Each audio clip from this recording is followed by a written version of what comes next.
All right, here's that change of base theorem I said we'd see.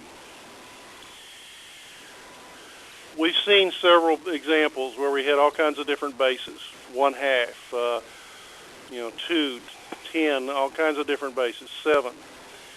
Your calculator cannot handle that. There are an infinite number of possible bases. What the calculator manufacturers did was they chose to put 2 on there.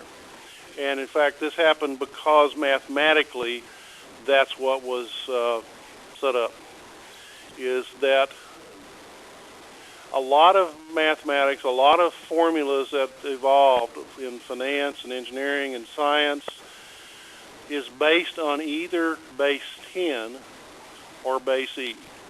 Base E has some very friendly properties in the way that the functions behave. And so that's why it's commonly used. Base 10 is because it's just been around for centuries. And so that's the one that's most commonly used everywhere in the world. And that one is on there. So we have logarithms are normally calculated in base 10 or base E. And that's what's put on your calculator. But there are places where you need a different base. In order to get that, what you're going to have to do is convert that base you don't know into something you do know, like a base 10 or a base E. And convention is that if you're in base 10, then you don't even have to write the base on the logarithm. If you just see log with no base written after it, if you just see it like this without that subscript, it does mean base 10. Has to. That's the convention, is without a base, it's base 10. That's called a common logarithm. I think probably, and this is my theorizing, that the reason that's done is originally all the logarithms were base 10, and so they didn't have a reason to put a base on it, because logarithm meant base 10. But later they saw benefit to having other bases, and so they had to have a way to distinguish it, and so they started putting the little subscript on there for the base. But because 10 had been around so long, it just continued to be log without a subscript. May not be right, but it makes sense. So this is common logarithm, and that's one of the buttons on your calculator, is log. That means base 10 logarithm. There's another one called the natural logarithm, which uses the base E. It uses the letters ln for natural log. And that's also a button on your calculator, is ln. That is base E. Those are your only 2 that you have available to you to calculate. So what we have to have is a way to change from any other base into one of these. So that's the change of base theorem. Here's an example for decibels. Decibels are another place you use logarithms.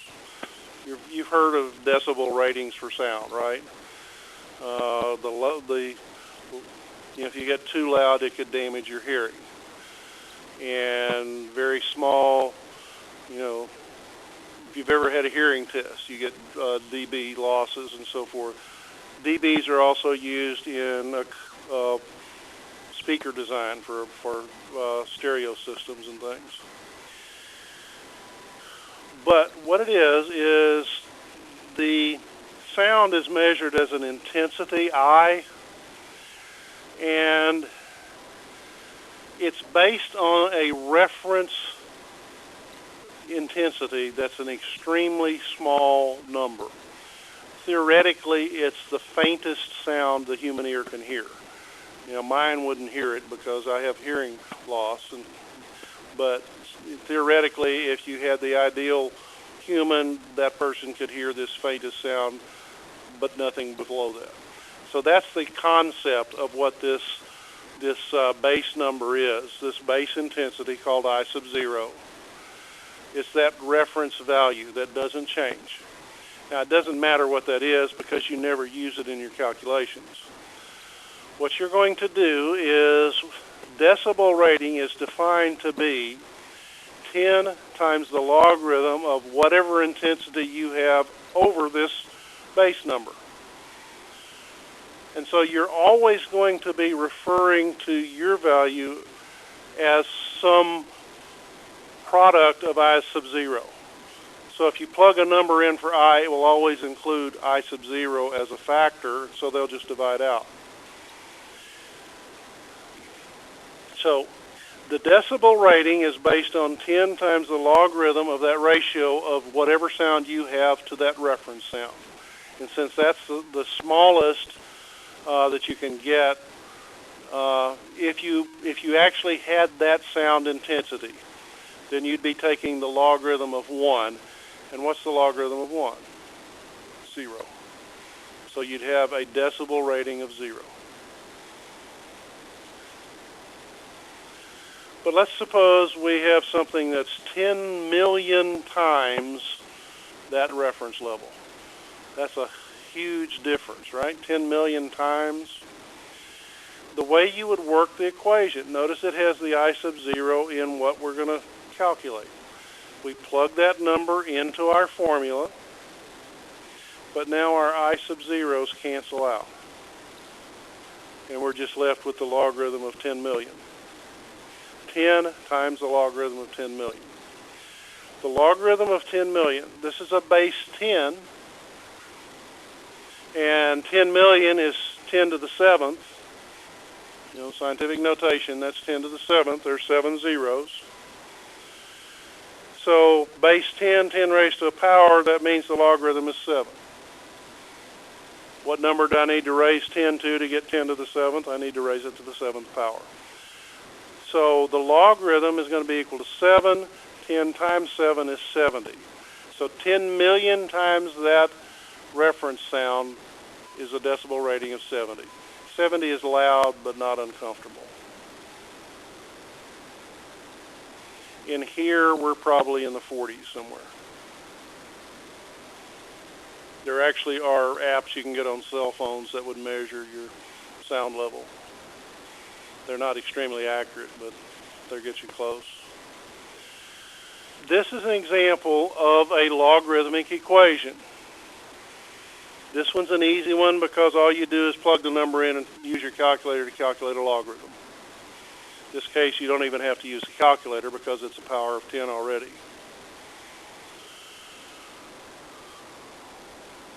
Other places is in dating of things, like here is dating of rocks.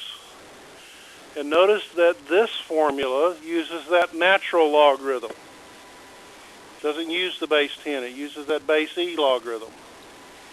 So here's a formula that says the age of these rocks is this number times the logarithm over the logarithm.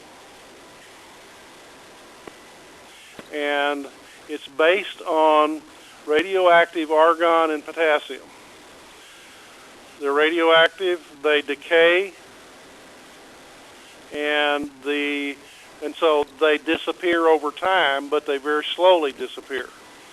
And so the amount of time since the rock formed is based on the ratio because they decay at different rates. And so they start out with some ratio, but over time that ratio will change because they decay differently. So this is the formula.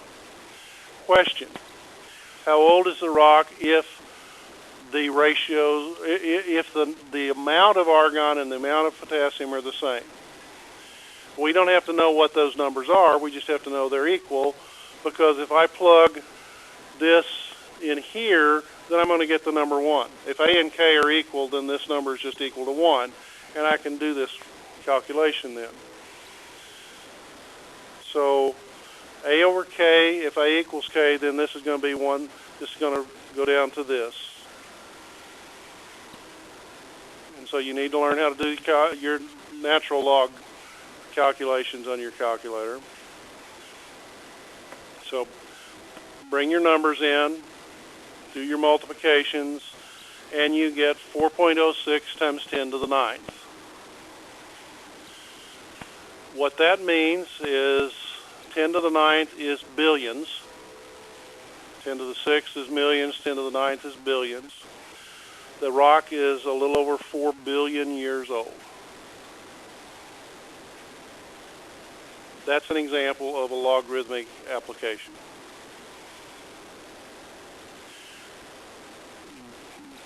Different one, what if the ratio is 0.325? Again, we don't know what the numbers are, we just know the ratio. So just plug the ratio in, and then it's just, again, a calculator exercise. In this case, 2.3 billion. So not difficult, but you do need those techniques on the calculator. All right, here's the other bases. Here's the change of base stuff.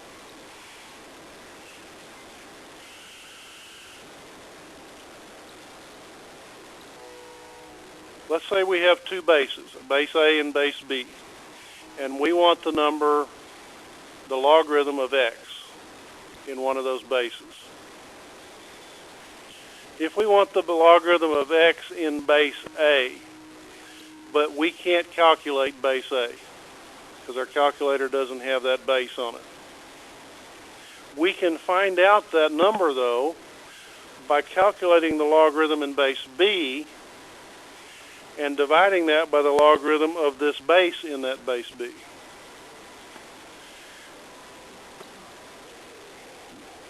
You will use either base 10 or base E on your calculator. So here's a situation. Logarithm in base 4 of the number 20. We can't do base 4 on the calculator. But what I can do is, due to this change of base theorem, I can take the natural log of 20, which I can do, and I can divide that by the natural logarithm of 4. So it's logarithm over logarithm. So I'm going to take the natural log of the number and divide it by the natural logarithm of the base. Natural log of 20 is about 2.996. Natural log of 4 is about 1.386. Do the division and we get 2.161. Therefore, the logarithm of 20 in base 4 is 2.161. Not a difficult concept, but you do need to remember the relationship. So you're going to need to remember this change of base, because you could see a problem where it just says calculate that. And you need to know what to do. What you do is you take the logarithm of that divided by the logarithm of that. It's not difficult. Learn to let the calculator do all of that, so use parentheses in your divides so that you don't lose accuracy. But it can do the work for you. We can take logarithms of decimals. As long as the number we're taking the logarithm of is positive, we can take the logarithm. So base 2 of 0.7, well, now we're going to use the common log, the LOG. Logarithm of 0.7 divided by the logarithm of 2. Logarithm of 0.7 is a negative number. That's okay. The logarithm can be negative, just not the base. So that negative over a fraction, do the division, we still wind up with a negative number. Up here, in this one, you could use LOG20 and LOG4, just as long as it's the same in both cases, you'll get that same answer. You might try it on your calculator. But yeah, it does not matter which one, just so it's the same in both numerator and denominator. Both of them will give you the same answer. I just illustrated using both. If we had used the natural log here, we still would have gotten a negative number there. So this is the thing about doing everything in the calculator, because sometimes you could have a complicated calculation, like one of these problems back up here, and if I did that, and if I kept rounding off every time, by the time I got to the end, I could be off, you know, more than I'd like to be. So try to do everything on the calculator to let it handle the decimal places, and that way you will get the highest accuracy in your answer. And plus, you don't have to write so much down on your piece of paper if you put it all into the calculator using parentheses. Okay, so you have a base of 16.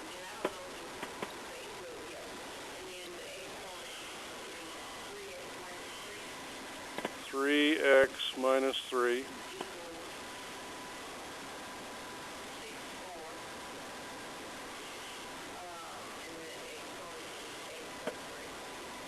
Okay. The way this works is that gets back to one of those special situations where you have the same base on both sides. This, yeah, you can use 4 or 2 or 16. I mean, 64, well, that's not a power. But you could use 4. Yeah, 4 cubed, 4 squared. And so,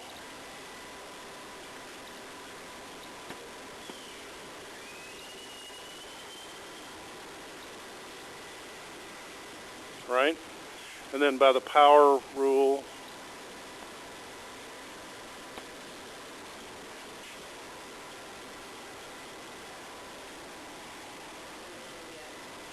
and then that property of if you have a to the b equals a to the c, then b equals c.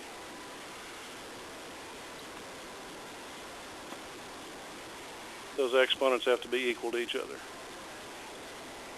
And then you can solve that. That's the idea. And you have a couple of different bases you could use. 4 works, 2 works. I guess those are the only 2 that work. But you have to notice that this number and this number can be written with the same base raised to an exponent. And that's one of those those special situations. It's not going to work often.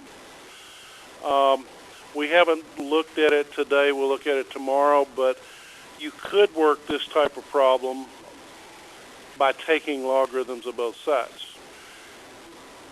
And I'll go ahead and show it, but we'll see it again tomorrow. If I start here, I could take the logarithm of both sides.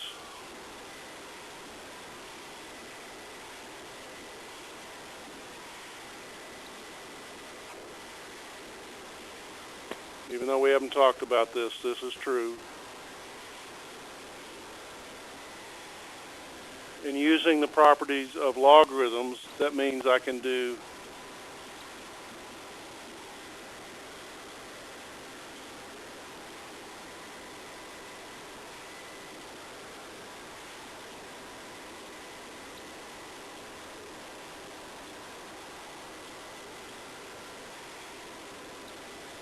and logarithm of 16 is just a number, logarithm of 64 is just a number.